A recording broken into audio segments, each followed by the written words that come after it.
This is my level 100 Gengar, and if I'm not able to solo the entire Pokemon League with just him, I'm going to have to surprise trade him away, probably for some absolute trash. I'm not going to be using items in battle, but held items are allowed, so I've given him the leftovers so I can try and get some health back. He's also got the Cursed Body ability, Phantom Force, Dazzling Gleam, Psychic, and Thunderbolt. He's got a serious nature which is neutral since it raises speed and lowers it, meaning it's not going to affect my stats at all. If you don't know what the Cursed Body ability does, it sometimes disables the move used against you. I've also made this a little bit more difficult by completely beating the Battle Tower, meaning I can now invite Leon to this fight. He's got the strongest team in the entire game, so he's going to be difficult. I'm also not going to be able to Dynamax, and I haven't done any EV or IV training since it's not really something that I mess with anyway. I'm also not farming for natures because I just sort of take what I'm given. I think it's better that way. This is also going to be a series since I've got quite a few level 100 Pokemon that I'm going to use this with. Gengar's obviously quite a strong one, but I've got some weaker ones, and I've also got some shiny Pokemon that I really don't want to lose that I'm going to risk with this challenge. If you want to see more videos like this, the easy free way you can support me is just subscribing to the channel. I really appreciate you watching, and it's time for Nessa now. I actually think I got pretty lucky getting Nessa, since I've got Thunderbolt on Gengar, and I can take out most of her team with one shot, hopefully. She starts with her Glossopod, so I go for Thunderbolt. This is a one shot, that's brilliant, best way to start. Got a critical hit, but I honestly think we would have taken her out either way. The next Pokemon's not going to be quite so easy though. She's got Quagsire next, which is immune to Thunderbolt. You have quite a lot of strong options though. I go for Phantom Force instead, and this is a tactical move that I taught Gengar on purpose. It works well with my held item leftovers, because every time I've taken damage, I can use this 2-turn move and get 2 hits from leftovers and heal up quite a bit. I was actually considering not allowing leftovers or citrus berries, since the ability to heal is a little bit overpowered. Let me know what you think in the comments, and I might disallow them from future runs. Gengar's a pretty strong Pokemon, but some of my others are going to be really susceptible to one-hit KOs, or getting taken out by just a strong move, so I might have to just give them defensive items instead. Good size on the low orange now. He's done a decent bit of damage to Gengar, nothing I'm too worried about. I went for Psychic again, but to be honest, I probably should have just gone for Phantom Force, since I could have healed twice. The next Pokemon's a Pelipper, and the ability Drizzle sets up the rain. This could be kind of annoying later on, since she's going to have a Dynamax Pokemon that uses Max Geyser. This could probably one-shot Gengar, so I need to be really careful here. Luckily it's 4 times weak to Electric, and a Thunderbolt takes it out in one hit. Next up is her Toxapex, and since I'm not allowing Ethers or Elixirs in this run, I'm going to go for a Psychic instead to try and save the PP for my Thunderbolt. I actually think that you get your PP and health back in between fights in this league, but I'm not 100% sure, so I'm going to be careful. It protects on the first turn, which wastes a PP of Psychic, but it does give me a chance to heal with leftovers, so I'm actually alright with that. I go for another Psychic next turn, and luckily, this one takes it out in one hit too. She's down to her last Pokemon now, Dreadnought, and she's going to Dynamax it. The rain's still going, so I'm actually kind of nervous here. I didn't think I'd say that against Nessa, considering I've got Thunderbolt, but she is using Dreadnought, which is part Rock type. I honestly thought Thunderbolt wouldn't affect it, apparently it's still super effective, so I just went for Thunderbolt again anyway. I was also worried she was going to outspeed since she's Dynamaxed, and I'm not really sure what kind of stat boost you get.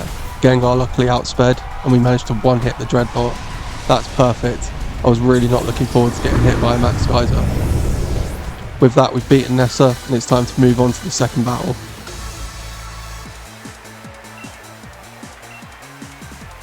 I thought Leon was going to be the final trainer we had to fight, but surprisingly he's up next. I also think it's quite cool how his name comes up as Pokemon Trainer Leon. He used to be Champion Leon, but obviously since we've taken that title, he's moved down. I just thought that was a cool little thing that they added. I guess it makes sense since he's not really Champion anymore, and he's not Gym Leader or anything, so he would just be a basic Pokemon Trainer. Even without his title, he's got some terrifying team members, and he starts with Aegislash, which I'm really not looking forward to. This thing's going to be super effective against me, so I need to take it out quick. I go for a Phantom Force, and he just protects on the first turn, which is pointless anyway. It also means he won't be able to protect next turn, but Phantom Force breaks through protective moves anyway, so it wouldn't have made a difference. We managed to hit next turn, and it survives with just a Slither. So annoying. I honestly thought we'd take that out in one hit. That means it gets to retaliate too, and it's going to use Shadow Ball. This is really dangerous. It hits a little bit less than I thought it would, but it still takes way over half of our health and lowers our special defense. We do heal a little bit back from the leftovers, but another one of those is definitely going to take us down. Luckily we outspeed, and I can use Phantom Force to heal twice, which is going to be really helpful. He misses his Shadow Ball that would have definitely killed Gengar, and then the next turn we hit the Phantom Force, finishing it off. He sends in his Mr. Rime, and considering how low we are after just one of Leon's Pokemon, we really need some one-hit KOs. It's going to be Phantom Force again, and that means another double heal for Gengar. Mr. Rime uses Psychic, which I think would probably take out Gengar at this point. Luckily it misses thanks to Phantom Force. We hit next turn, and we get that one-hit KO that we were really looking for. This means we're going to get another heal, and he's going to send in his next Pokemon, Dragapult. I actually taught Gengar a move specifically for this Pokemon, Dazzling Gleam. It's definitely going to be a one-hit KO, and that means we're going to get another heal. This is really good, and we're actually getting somewhere with Leon now. He sends in his Inteleon, and we've got Thunderbolt, which is the perfect answer to it. We use Thunderbolt, and hopefully this is going to be a one-hit KO as well. One of the good things about being level 100 means that we pretty much always outspeed, so we're not in any danger there. It's Gigantamax Charizard now, which is arguably the most dangerous Pokemon in the entire league. I'm really not looking forward to fighting this thing, but at least I have Thunderbolt, which is going to be super effective. I actually have this Charizard at level 100 since Leon gives you a Charmander at the end of the game, and I've trained it up. We go for a Thunderbolt and take it all the way down to the red, and it just goes for max Overgrow. I thought it was going to use max Wildfire, which actually does damage to you at the end of the turn as well, so that would have been really dangerous. But for some reason, he just used this, which also heals me. I really don't know what he was thinking here, since it really didn't do any damage, and I can just take him out with another Thunderbolt next turn. I don't mind though, I'll take it. I'm happy to have a win. We're on to the next fight, and actually this is kind of more scary than Leon. I'm going up against Bede next. Bede's now the Fairy type gym leader, as he's taken over from Opal, and it's kind of cool since his name comes up as Gym Leader Bede, the same way that Leon's comes up as Pokemon Trainer now. Fairy type's super effective against Ghost, so Gengar's really at risk of a one-hit KO here. Luckily, I have some good moves of my own, and I reckon I can take Bede down. He starts with his Mawile, which I don't really have an answer to be honest. Dazzling Gleam and Psychic are both not very effective, so I'm just going to have to go for Phantom Force again. It also has the ability Intimidate, lowering my attack, but I don't have any physical moves anyway, so it doesn't really matter. We land the Phantom Force next turn, and it does more than half, which is what I was hoping for. I knew we wouldn't take it out in one hit. She goes for a Crunch next, and it does a lot less than I thought it would, but it also lowers our defense.